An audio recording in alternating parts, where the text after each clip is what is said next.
L B upon root M कह रहा है ध्रुव। हाँ साइन की टर्म में आएगा ध्रुव, साइन भी तो आएगा। देखो अब एक बार, एक कंडक्टिंग रॉड है, T equal to 0 is free to slide. ये रॉड है जो इस पर रेल्स पर फ्री टू स्लाइड है। हाँ देखो नमन, अभी देखो at T equal to 0 rod is given V naught. ठीक है ना, टी इक्वल टू 0 पर वी नॉट, तो हाँ 3 पाई बाई 2 ही आना चाहिए फेज वेज इसका। देखते हैं t equal to 0 rod is given velocity v naught, find out variation of x with respect to time. Neglect resistance of the rod, rails and inductor. rod का, rails का, inductor का resistance कहीं नहीं है, आपने just इस rod को v naught से प्रोजेक्ट कर दिया है।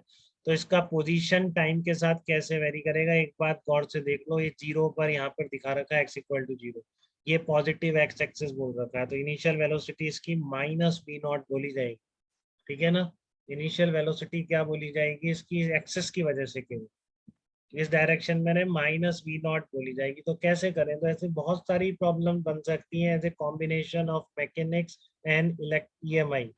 ठीक है ना, ये बिल्कुल पहले मैं कराता था अलग से मैकेनिक्स, और मैं इस पर भी कराया होगा ईएमआई विद मैकेनिक्स, क्या सर्किट प्रॉब्लम्स में इन्वॉल्व हो जाती है। ठीक है, तो इसमें मैकेनिक्स का इन्वॉल्वमेंट रहता है। तो वही आपको पोजीशन रॉड की as a function of time लिखनी है। तो आप देख रहे हो बेटा, इस पे आप वी नॉट से प्रोजेक्ट करोगे तो करंट किधर चलेगा इस, देखो इस तरह की बैटरी बनेगी, सबको क्लियर है, वी इधर है क्रॉस इधर है, तो जस्ट बैटरी बनेगी। आना देखो कंफ्यूज तो नहीं हो आप इसमें। नहीं सर। हाँ करंट की डायरेक्शन नहीं, वी क्रॉस बी से कौन सा टर्मिनल पॉजिटिव होगा ये डिसाइड हो जाता है। ठीक है ना, आपका V, sorry V cross B, B वाला होगा, या पीछे आपका वी वाला। क्रॉस बी इस डायरेक्शन में। ठीक है, डाउनवर्ड आ रहा है तो ये टर्म, ये टर्मिनल पॉजिटिव होगा और नेगेटिव होगा। तो बैटरी कैसे बनेगी वो बनाओ, उससे फिर करंट चला लो, जैसे ये बैटरी बनेगी डीवीएल। किसी भी टी टाइम पर इसकी स्पीड वी मान ली मैंने। ठीक है, किसी टाइम पर स्पीड, वेरिएबल स्पीड है ना बेटा, किसी टी टाइम पर मैंने स्पीड इसकी वी मान ली, तो ये बैटरी बनेगी बीवीएल ईएमएफ की बैटरी बनेगी।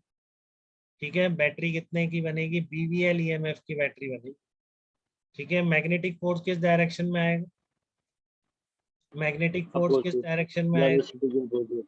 हाँ ये आपका आई इधर है, ऐसे ही जा रहा है इसमें, I L vector cross B vector, तो इस डायरेक्शन में। ठीक है ना, ये आपका आई है, देखो सबको आ गया है क्रॉस प्रोडक्ट, वही लोग आगे बढ़ पाएंगे जिसमें सबको इतना क्रॉस प्रोडक्ट आता हो। यस ठीक है, सर। फिंगर्स कर्ल करेंगे अपन इससे अंदर की तरफ, तो थंब आपका इसी डायरेक्शन में पॉइंट कर रहा हो। ठीक है, थंब आपका इसी डायरेक्शन में पॉइंट कर रहा होगा, तो इस वजह से आप बोल सकते हैं कि फोर्स इस डायरेक्शन में आ रहा है। पहले तो वही दो दो फंडे वही हैं, दूसरे अलावा कोई तीसरा आपके दिमाग में नहीं आ सकता, अगर आ रहा हो तो मुझे बताओ। एक केवीएल और एफ इक्वल्स टू एम, इसके अलावा कोई पॉसिबिलिटी नहीं। ठीक है, केवीएल और F equals to M A से आपको सारी चीजें इसमें निकल।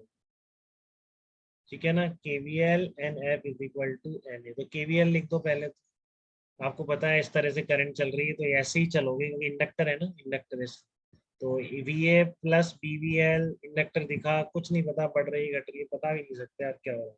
ठीक है, तो आप तो क्या लिखोगे सीधे, minus L D I by D T, बात खत्म। ठीक है, इक्वल टू वी ए, तो अब क्या लिख दिया आपने, B B L is equal to L D I by D, ये आपका केवीएल से आगे जो आप सब लोगों ने लिख लिया था बिल्कुल बिना गलती के, किसी ने माइनस माइनस नहीं लगाया। अब B B L equal to minus L D I by T लिख दो तो गलत हो गई, फिर क्या करोगे।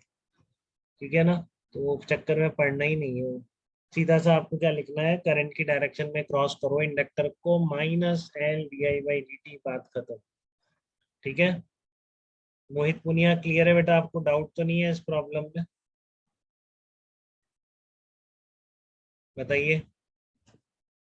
No sir. ओके, तो पहली इक्वेशन आ गई, फिर आपको पता है equals to M A I L B. अब क्योंकि आपका जो है देखो फोर्स है आई एल बी, तो आपका क्या है, ये तो पॉजिटिव ही है, तो आपकी अपोजिट डायरेक्शन में, तो इसलिए minus M D V by D T equal to I L B लिख दिया। ठीक है ना, क्या आ गया आपका, I L B is equal to minus M D V by D T. ठीक है, कोई दिक्कत तो नहीं है किसी को इस स्टेज पर लिखने में, वेलोसिटी के अपोजिट है।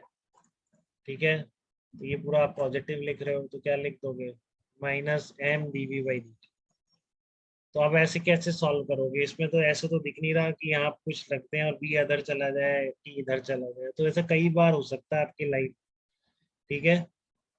तो आप ऐसी सिचुएशन में ध्यान रखेंगे, आपको केवल फर्स्ट ऑर्डर ही नहीं, सेकंड ऑर्डर डिफरेंशियल इक्वेशन का भी एक का सॉल्यूशन याद है, वो निकाल थोड़ी देता है, याद कर रखा है आपको, ठीक है ना, याद करा दिया गया है आपको। क्योंकि मैथ में आपके सेकंड ऑर्डर भी कोर्स में नहीं है, तो आप सोचोगे मैथ में जब डिफरेंशियल इक्वेशन पढ़ लेंगे तब आ जाएगा, आ ही नहीं सकता, आ ही नहीं कोर्स में, ठीक है। आपके केवल फर्स्ट ऑर्डर कोर्स में होती है डिफरेंशियल इक्वेशन। तो तरीका आपको यहीं से सीखना पड़ेगा, जैसा आपको एसएचएम का, क्योंकि रिजल्ट बहुत याद कराया जाता है, X equal to A sine omega T plus phi naught, सबको याद होता है, उसी का फायदा यहाँ पे उठा, ठीक है। या आपने जैसे ही इस आई को एलिमिनेट किया तो आपके पास ये इक्वेशन बन रही है बेटा, D square V by D T square minus constant into, ठीक है ना। अब आप इस इक्वेशन से कंपेयर करो तो इसका सॉल्यूशन आपको याद है कि एक्स की मैक्सिमम वैल्यू आती है और साइन ओमेगा टी, एक्स की मैक्सिमम वैल्यू नहीं है, ठीक है ना।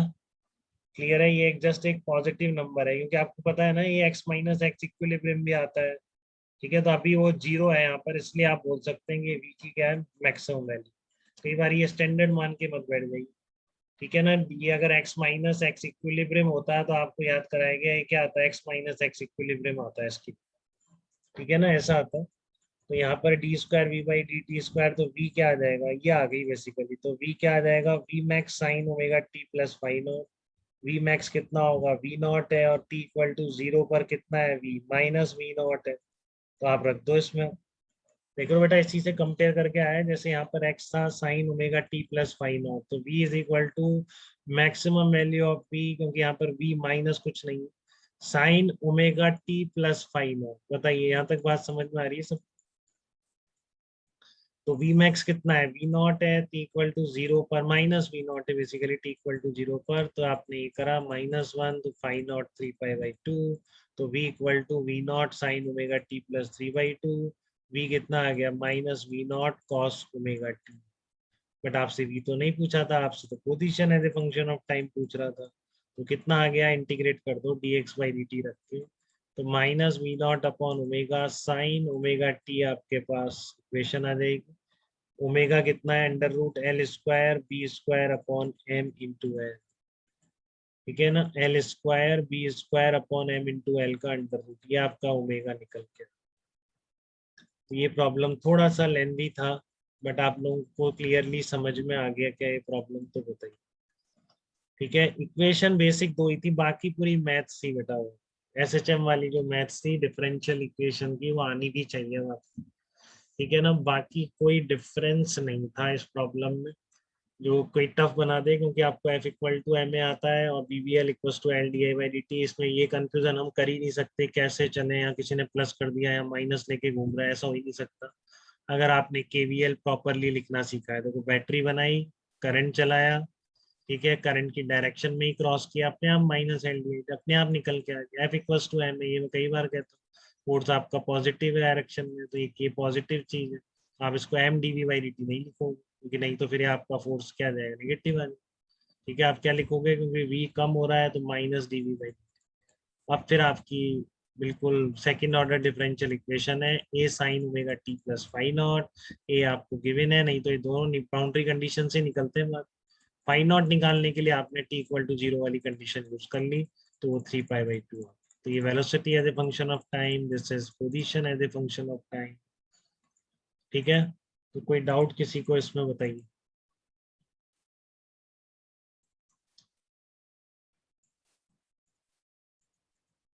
बोलिए बेटा, उत्सव क्लियर है आपको एकदम ये वाला प्रॉब्लम? Yes sir. ओके।